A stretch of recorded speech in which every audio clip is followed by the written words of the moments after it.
Hello students, आज हम पढ़ने जा रहे हैं एनसीईआरटी साइकोलॉजी क्लास 12th का चैप्टर 2 सेल्फ एंड पर्सनालिटी। कभी आपने सोचा है मैं कौन हूँ, मैं दूसरों से अलग क्यों हूँ, मेरे अंदर कॉन्फिडेंस क्यों है या कभी कभी कॉन्फिडेंस कम क्यों हो जाता है। हर इंसान की पर्सनालिटी अलग क्यों होती है। इन सभी सवालों का जवाब हमें इस चैप्टर में मिलता है। तो चलिए शुरू करते हैं चैप्टर। सबसे पहले समझते हैं सेल्फ क्या होता है। डेफिनीशन के अकॉर्डिंग अगर हम चलेंगे तो self refers to the totally of an individual's thoughts, feelings, experiences and perceptions about himself और हर सेल्फ। हिंदी में अगर हम कहें तो व्यक्ति अपने बारे में जो सोचता है, महसूस करता है और समझता है, उसका समग्र रूप सेल्फ कहलाता है। सिंपल लैंग्वेज में अगर हम समझें तो सेल्फ का मतलब मैं कौन हूँ। जब आप कहते हो तो मैं इंटेलिजेंट हूँ, मैं क्रिएटिव हूँ, मैं हार्ड वर्किंग हूँ, तो ये सब आपके सेल्फ का एक पार्ट है। इम्पॉर्टेंस ऑफ सेल्फ क्या होती है, इसको समझने के लिए सेल्फ हमारी आइडेंटिटी बनाता है। सेल्फ ही डिसाइड करता है कि हम कैसे सोचते हैं, हम कैसे फील करते हैं और हम कैसे बिहेव करते हैं। इसी वजह से सेल्फ को पर्सनालिटी का फाउंडेशन माना जाता है। अब यहाँ पर बात आती है कि self as a subject and self as an object. NCERT के अकॉर्डिंग सेल्फ के दो फॉर्म्स होते हैं। Self as a subject, definition इसकी है the self that experiences things and observes is called self as a subject. ये ऑब्जर्वर होता है। फॉर एग्जाम्पल, अगर मैं कहूँ मैं पढ़ रहा हूँ, मैं सोच रहा हूँ, मैं खुश हूँ, यहाँ जो मैं वर्ड है वो क्या है, वो ऑब्जर्वर है।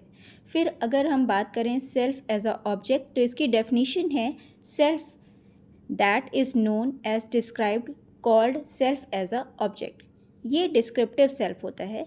जस्ट लाइक मैं इंटेलिजेंट हूँ, मैं शाई हूँ, मैं ऑनेस्ट हूँ। यहाँ हम अपनी क्वालिटीज़ की बात कर रहे हैं, क्वालिटीज़ को डिस्क्राइब कर रहे हैं, तो ये क्या हो गया, सेल्फ एज अ ऑब्जेक्ट। फिर अब हम समझेंगे कि टाइप्स ऑफ सेल्फ। एनसीईआरटी में सेल्फ को मेनली 3 फॉर्म्स में समझाया गया है। जैसे पर्सनल सेल्फ, जिसकी डेफिनेशन है the personal qualities characteristics that makes an individual unique are called personal self. For example, talent, hobbies, interest, dreams. हर स्टूडेंट का पर्सनल सेल्फ अलग होता है या हर किसी इंसान का पर्सनल सेल्फ अलग होता है। सोशल सेल्फ, इसकी डेफिनेशन क्या है, that the self that develops through interaction with society is called social self. For example, student, friend, team member, हम सोसाइटी के साथ इंटरैक्ट करके सोशल सेल्फ को डेवलप करते हैं। फिर है रिलेशनल सेल्फ, इसकी डेफिनेशन क्या है, the self that develops through relationships is called relational self. For example, son, daughter, brother, sister, आप किसी से जो भी रिलेशन रखते हैं वो आपका रिलेशनल सेल्फ होता है।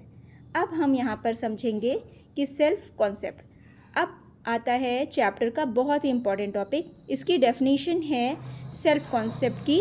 आप ध्यान से सुने। Self concepts refers to the perception and beliefs that a person has about himself or herself. अगर हम सिंपल वर्ड में कहेंगे तो मैं अपने बारे में क्या सोचती हूँ या आप अपने बारे में क्या सोचते हैं, ये है सेल्फ कॉन्सेप्ट। इसका एग्जाम्पल है, मैं अगर अपने बारे में कहूँ कि मैं इंटेलिजेंट हूँ, एवरेज स्टूडेंट हूँ, क्रिएटिव हूँ, ये मेरा सेल्फ कॉन्सेप्ट है। अब नेक्स्ट टॉपिक है सेल्फ स्टीम। एग्ज़ाम के पॉइंट ऑफ व्यू से ये काफ़ी इंपॉर्टेंट टॉपिक है, तो चलिए शुरू करते हैं, सुनते हैं सेल्फ स्टीम की definition. Self esteem refers to the value and respect that a person gives to himself और हर सेल्फ। सिंपल लैंग्वेज में अगर हम इसको समझेंगे तो मैं अपनी कितनी वैल्यू समझती हूँ। हाई सेल्फ स्टीम अगर होगी किसी इंसान की तो वो कैसे लोग होंगे, उनका कॉन्फिडेंस हाई होगा, पॉजिटिव थिंकिंग रखेंगे और चैलेंज को एक्सेप्ट करेंगे। फॉर एग्जांपल, जैसे मैं कहूँ कि मुझे पता है कि अगर मैं मेहनत करूँगी तो मैं सक्सेसफुल हो जाऊँगी। जिनकी सेल्फ स्टीम लो होगी वो कैसे लोग होते हैं, वो लोग खुद पर डाउट करते हैं, जल्दी डीमोटिवेट हो जाते हैं और अपने आप को दूसरों से हमेशा कम समझते हैं। फॉर एग्ज़ाम्पल, मुझसे नहीं होगा, इस तरीके के स्टेटमेंट्स वो ज़्यादा देते हैं। अब जो नेक्स्ट हमारा टॉपिक है वो क्या है, self efficacy, concept given by Albert Bandura. ये कॉन्सेप्ट किसने दिया था, अल्बर्ट बंडूरा ने दिया था, और इसकी डेफिनेशन है self efficacy is a person's belief in his or her ability to perform a task successfully. Simple language में अगर हम समझेंगे तो मुझे कितना भरोसा है कि मैं अपने काम को पूरा कर सकती हूँ। फॉर एग्ज़ाम्पल, एग्ज़ाम से पहले दो दोस्त हैं, स्टूडेंट ए, मुझे लगता है कि मैं पास हो जाऊंगा, ये स्टूडेंट ए कह रहा है, उसकी सेल्फ एफिकेसी कैसी होगी, वो हाई होगी। लेकिन स्टूडेंट बी क्या कह रहा है, मुझसे नहीं होगा, ये किसको प्रेजेंट कर रहा है, लो सेल्फ एफिकेसी को। अब नेक्स्ट टॉपिक है सेल्फ रेगुलेशन। इसकी डेफिनेशन है self regulation is the ability to control one's thought, emotions and behaviour. Simple language में अगर हम समझेंगे तो अपने आप को कंट्रोल करना। एग्जाम्पल इसका है, आप पढ़ रहे हो, मोबाइल पर नोटिफिकेशन आता है लेकिन आप मोबाइल को साइड में रख देते हो, ये सेल्फ रेगुलेशन है। सेल्फ रेगुलेशन की कुछ टेक्निक्स हैं जिसको हम अभी समझेंगे, जिसमें होता है सेल्फ ऑब्जर्वेशन, अपने बिहेवियर को ऑब्जर्व करना। और इसका एग्जाम्पल है, मैं रोज़ कितने घंटे पढ़ रहा हूँ। अगर आप ये सोच रहे हैं और उसको देख रहे हैं कि आप कितने घंटे पढ़ रहे हैं, तो ये आपका सेल्फ ऑब्जर्वेशन है, ठीक है। फिर सेल्फ इंस्ट्रक्शंस, खुद को इंस्ट्रक्शंस देकर भी, जैसे मैं खुद को मोटिवेट करूं, for example I can do this, मैं सक्सेसफुल बन सकती हूं। सेल्फ रीइंफोर्समेंट, जैसे खुद को कोई रिवॉर्ड देना, चैप्टर कंप्लीट किया और खुद को एक चॉकलेट रिवॉर्ड में दी। फिर कल्चर एंड सेल्फ, अब ये आपका एनसीईआरटी का नेक्स्ट टॉपिक है, जो कि इंडियन और वेस्टर्न कल्चर्स का कंपैरिजन करती है। वेस्टर्न कल्चर में इंडिपेंडेंट सेल्फ होता है, फोकस करते हैं लोग पर्सनल अचीवमेंट पे, इंडिपेंडेंस पे, फ्रीडम पे। For example, my goals come first. और इंडियन कल्चर में क्या होता है, ये इंटरडिपेंडेंट होता है, वर्ड्स पे ध्यान दीजिएगा, इंटरडिपेंडेंट सेल्फ, और ये फोकस करते हैं family, relationships, society. For example, हमारी सक्सेस में फैमिली का भी रोल होता है। जस्ट लाइक हम हमेशा अपनी फैमिली को प्रायोरिटी देकर ही हर डिसीजंस को लेते हैं। फिर बात आती है आपके टॉपिक के ये इस चैप्टर के सेकेंड पार्ट की, जो है पर्सनालिटी। और अब हम समझेंगे कि पर्सनालिटी है क्या। तो सबसे पहले इसकी डेफिनेशन समझते हैं। Personality refers to the unique and relatively stable characteristics influence a person's behaviour, thought and emotions. अब अगर हम इसको सिंपल वर्ड्स में समझें तो ये है, पर्सनालिटी वो सब कुछ है जो हमें यूनिक बनाती है, हमें दूसरों से अलग बनाती है। एग्जाम्पल, दो स्टूडेंट्स हैं, दोनों इंटेलिजेंट हैं, लेकिन एक कॉन्फिडेंट है और दूसरा शाय है, यही पर्सनालिटी डिफरेंस है। कैरेक्टरिस्टिक्स ऑफ पर्सनालिटी अगर हम समझें तो उसमें यूनिक, कंसिस्टेंट होते हैं, डायनेमिक होते हैं, साइकोलॉजिकल एंड फिजिकल चेंजेस होते हैं। तो स्टूडेंट्स, अब हम समझेंगे पर्सनालिटी के टाइप्स को। पुराने साइकोलॉजिस्ट पर्सनालिटी को कैटेगरीज में डिवाइड करते हैं। हिप्पोक्रेट्स की अगर हम बात करें तो उन्होंने 4 टेम्परामेंट्स दिए हुए थे, जिसमें फर्स्ट है सैंग्विन। इसकी कैरेक्टरिस्टिक्स है चीयरफुल, सोशल, ऑप्टिमिस्ट। ये लोग पार्टी और फ्रेंडशिप पसंद करते हैं। सेकेंड टाइप है क्लोरिक। कैरेक्टरिस्टिक इसकी है एम्बिशियस, एनर्जेटिक, लीडर। ये लोग लीडरशिप लेना पसंद करते हैं। मेलनकॉलिक जो थर्ड स्टेज है, इसमें कैरेक्टरिस्टिक है सेंसिटिव होते हैं, सीरियस होते हैं और थॉटफुल होते हैं। ये लोग डीप थिंकर्स होते हैं। फिर नेक्स्ट है पेलेग्मेटिक। कैरेक्टरिस्टिक्स है इसकी काम, पीसफुल और पेशेंट। ये लोग टेंशन कम लेते हैं। अब हम चलते हैं अगली थ्योरी पर, जो कि इंडियन त्रिगुणा थ्योरी कहलाती है। इंडियन फिलॉसफी के अकॉर्डिंग हर इंसान में 3 गुणास होते हैं। सत्व, इसकी डेफिनेशन है प्योरिटी, विजडम एंड बैलेंस। और इसकी कैरेक्टरिस्टिक्स अगर हम बात करेंगे तो नॉलेज, पीस, काइंडनेस और ऑनेस्टी। फिर नेक्स्ट है रजस, जिसमें इसकी डेफिनेशन वर्ड्स अगर हम ले लेंगे तो होगा एक्टिव होंगे ये लोग, एम्बिशन होंगे और डिज़ायर होते हैं इनके अंदर। और इनकी कैरेक्टरिस्टिक्स है कंपटीशन, एनर्जी और अचीवमेंट। फिर नेक्स्ट है तमस, और इसकी डेफिनेशन वर्ड्स में अगर हम जाएंगे तो इग्नोरेंस, लेजीनेस और इनएक्टिविटी। इनकी कैरेक्टरिस्टिक्स है लेजीनेस, कन्फ्यूज़न एंड प्रोक्रास्टिनेशन। फिर हम अगली थ्योरी पढ़ेंगे जो कि है फ्राइड की थ्योरी। इसको फ्राइड की पर्सनालिटी थ्योरी बोलते हैं और इसको डेवलप किया था सिगमंड फ्राइड ने। फ्राइड के अकॉर्डिंग हमारा बिहेवियर अनकॉन्शियस माइंड से इन्फ्लुएंस होता है। स्ट्रक्चर ऑफ पर्सनालिटी का फॉर्मूला इन्होंने दिया था, जिसमें इड, ईगो, सुपर ईगो के बारे में आपने सुना होगा। तो सबसे पहले हम इड की बात करते हैं। इसकी डेफिनेशन है the primitive part of personality that work on the pleasure principal. Example है मुझे चॉकलेट चाहिए और अभी चाहिए। ईगो, ये इसकी डेफिनेशन है the rational part of personality that works on the reality principal.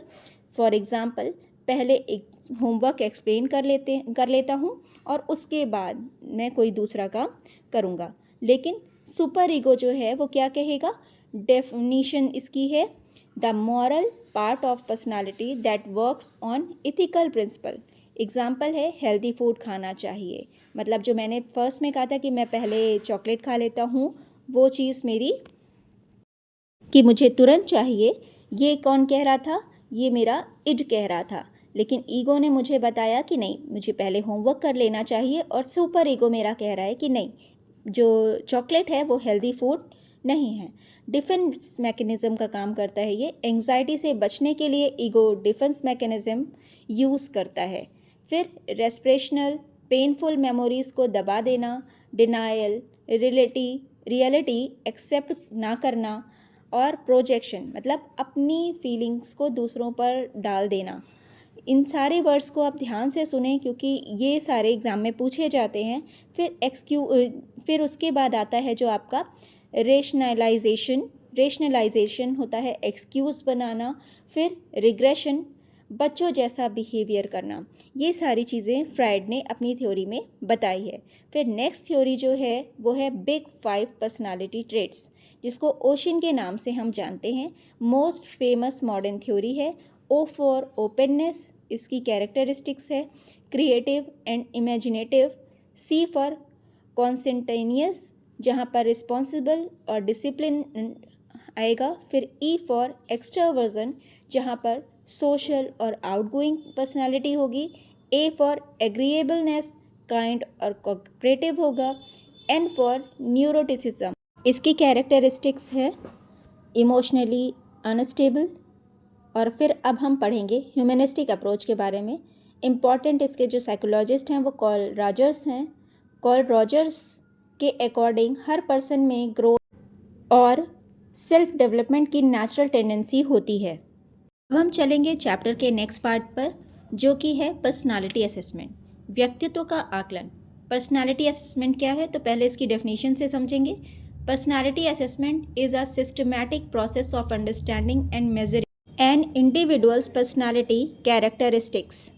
Hindi में अगर हम समझें तो किसी व्यक्ति की पर्सनालिटी उसके विचारों, भावनाओं और व्यवहारों को समझने और मापने की प्रक्रिया को पर्सनालिटी असेसमेंट कहते हैं।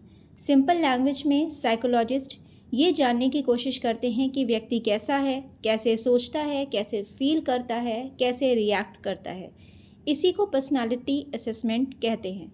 पर्सनालिटी असेसमेंट की ज़रूरत क्यों पड़ती है? साइकोलॉजिस्ट पर्सनालिटी असेसमेंट का यूज़ करते हैं फॉर द करियर गाइडेंस के साथ साथ काउंसलिंग के लिए, मेंटल हेल्थ असेसमेंट के लिए, एम्प्लॉय सिलेक्शन के लिए, एजुकेशनल गाइडेंस के लिए और बिहेवियरल प्रॉब्लम्स को समझने के लिए।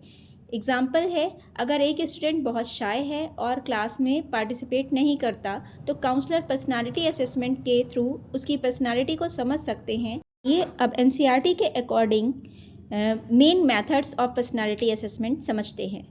तो फर्स्ट है सेल्फ रिपोर्ट मेजर्स, सबसे कॉमन मेथड है ये। इसकी डेफिनेशन है a method in which an individual provides information about himself or herself by answering question. Hindi में अगर हम समझें, व्यक्ति खुद अपने बारे में क्वेश्चनायर भर के जानकारी देता है। कैसे होता है ये? स्टूडेंट को कुछ स्टेटमेंट्स दिए जाते हैं। For example, I enjoy meeting new people, I feel nervous in social situation, I like helping others. Students को आंसर देना होता है agree, disagree, strongly agree, strongly disagree. अगर हम इसके एडवांटेजेस की बात करेंगे तो ये इजी है, फास्ट है, लेस एक्सपेंसिव है और लार्ज नंबर ऑफ पीपल पर टेस्ट कर सकते हैं। लिमिटेशंस की बात करेंगे तो पर्सन झूठ बोल सकता है, सोशली डिज़ायरेबल आंसर दे सकता है, खुद को सही तरह नहीं समझ पाता है, इस तरीके की भी प्रॉब्लम्स आ सकती हैं इस टेस्ट में। फिर नेक्स्ट जो टेस्ट बताया है इन्होंने वो क्या है, MMPI। इसका फुल फॉर्म है मिनेसोटा मल्टीप्लास्टिक पर्सनालिटी इन्वेंट्री। NCERT में ये इम्पॉर्टेंट इन्वेंट्री है और ये डेवलप की गई थी स्ट्रेक आर हथावे ने और इनके साथ थे JC मैककिनले। पर्पज़ इनका था मेंटल हेल्थ और पर्सनालिटी असेसमेंट। इसमें हंड्रेड्स ऑफ स्टेटमेंट्स होते हैं जिन पर पर्सन रिस्पॉन्स देता है। सेकंड, प्रोजेक्टिव टेक्निक, एग्ज़ाम का फेवरेट टॉपिक है ये। इसकी डेफिनेशन है, projective techniques are method in which a person projects his or her unconscious feeling, wishes and conflicts on to ambiguous stimuli. Simple language में हम कहेंगे तो जब किसी अनक्लियर या एम्बिगियस पिक्चर को देखकर व्यक्ति अपनी फीलिंग्स उस पर प्रोजेक्ट करता है। फ्रायड का इन्फ्लुएंस, प्रोजेक्टिव टेस्ट का कॉन्सेप्ट सिगमंड फ्रायड की अनकॉन्शियस माइंड थ्योरी से आया है। फ्रायड के अकॉर्डिंग हमारे अनकॉन्शियस थॉट और डिज़ायर इनडायरेक्टली बाहर आते हैं। इसकी कैरेक्टरिस्टिक्स ऑफ प्रोजेक्टिव टेस्ट, इसमें अगर हम बात करें तो नो राइट और नो रॉन्ग आंसर, इसमें कोई भी राइट या रॉन्ग आंसर नहीं होता है। क्रिएटिव रिस्पॉन्सेस होते हैं, हिडन इमोशंस को रिवील करते हैं, अनकॉन्शियस माइंड को एक्सप्लोर करते हैं। Important projective techniques, A Rorschach inkblot test developed by Hermann Rorschach. Description इसका अगर हम देखेंगे तो पर्सन को इंक के अजीब से ब्लैक या वाइट कलर्ड के पैटर्न्स दिखाए जाते हैं और क्वेश्चन पूछा जाता है आपको इसमें क्या दिख रहा है। फॉर एग्जांपल, एक स्टूडेंट बोलता है ये बटरफ्लाई लग रही है और दूसरा बोलता है ये मॉन्स्टर लग रहा है। दोनों के आंसर्स अलग अलग पर्सनालिटी ट्रेट्स और फीलिंग्स को इंडिकेट कर सकते हैं। अनकॉन्शियस थॉट्स, इमोशनल कॉन्फ्लिक्ट्स और पर्सनालिटी स्ट्रक्चर, इसका पर्पस है समझाने के लिए यूज़ होता है ये। फिर बी है थीमेटिक एप्रिसिएशन टेस्ट, जिसको TAT के नाम से हम जानते हैं और ये डेवलप किया गया है हेनरी A मुरेरी के द्वारा और इनके साथ थे क्रिस्टियाना मॉर्गन। डिस्क्रिप्शन इसका है, पर्सन को कुछ पिक्चर्स दिखाई जाती हैं, उससे कहा जाता है कि इस पिक्चर पर एक स्टोरी बनाओ। स्टोरी में बताना होता है कि क्या हो रहा है, कैरेक्टर क्या सोच रहे हैं, आगे क्या होगा। फॉर एग्जाम्पल, पिक्चर में एक लड़का किताब लेकर बैठा है। स्टूडेंट स्टोरी, ये लड़का एग्ज़ाम से डर रहा है। दूसरा स्टूडेंट, ये लड़का साइंटिस्ट बनने का सपना देख रहा है। Different stories, different personality indicators. TAT क्या मेज़र करता है, अब इसको समझेंगे। नीड्स को, मोटिवेशन को, इमोशन को और कॉन्फ्लिक्ट्स को। फिर नेक्स्ट जो है C Rosenzweig picture frustration study, NCERT में इस टेस्ट को भी मेंशन किया गया है। इसका पर्पस है फ्रस्ट्रेशन को मेज़र करना, पर्सन स्ट्रेसफुल सिचुएशन में कैसे रिएक्ट करता है ये देखना। फिर नेक्स्ट जो है टेस्ट वो है सेंटेंस कंप्लीशन टेस्ट। पर्सन को इनकम्प्लीट सेंटेंस दिए जाते हैं। Example, my father is, I am afraid of, my biggest dream is. Responses से पर्सनालिटी को समझा जाता है। फिर नेक्स्ट है बिहेवियरल एनालिसिस, सबसे प्रैक्टिकल मेथड है। इसकी डेफिनेशन है, behavioural analysis involves observing a person's actual behaviour in real life situation. अगर हम इसको हिंदी में समझें तो व्यक्ति के व्यक्तित्व व्यवहार को अवलोकन करना, ठीक है। और इसका एग्जाम्पल है, टीचर ऑब्जर्व करता है स्टूडेंट क्लास में किससे बात करता है, फ्रेंड्स के साथ कैसे इंटरेक्ट करता है, प्रॉब्लम को कैसे सॉल्व करता है। ये बिहेवियरल असेसमेंट है। एडवांटेजेस, रियल बिहेवियर देखा जाता है, मोर ऑब्जेक्टिव है, प्रैक्टिकल इन्फॉर्मेशन मिलती है। और इसकी लिमिटेशन है, ऑब्जर्वेशन टाइम कंज्यूमिंग होता है और हर सिचुएशन ऑब्जर्व नहीं किया जा सकता है। तो बिहेवियरल रेटिंग स्केल जिसमें ऑब्जर्वर किसी पर्सन को रेट करता है, जिसमें 8 अपॉन 10, मतलब इस तरीके से कॉन्फिडेंस, कोऑपरेशन, लीडरशिप, इन सारी ट्रेड्स को ऑब्जर्व किया जाता है इसमें। फिर नेक्स्ट है इंटरव्यू मेथड।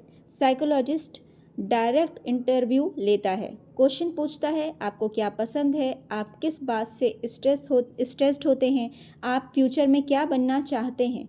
इंटरव्यू से पर्सनालिटी के हिडन एस्पेक्ट समझ में आते हैं।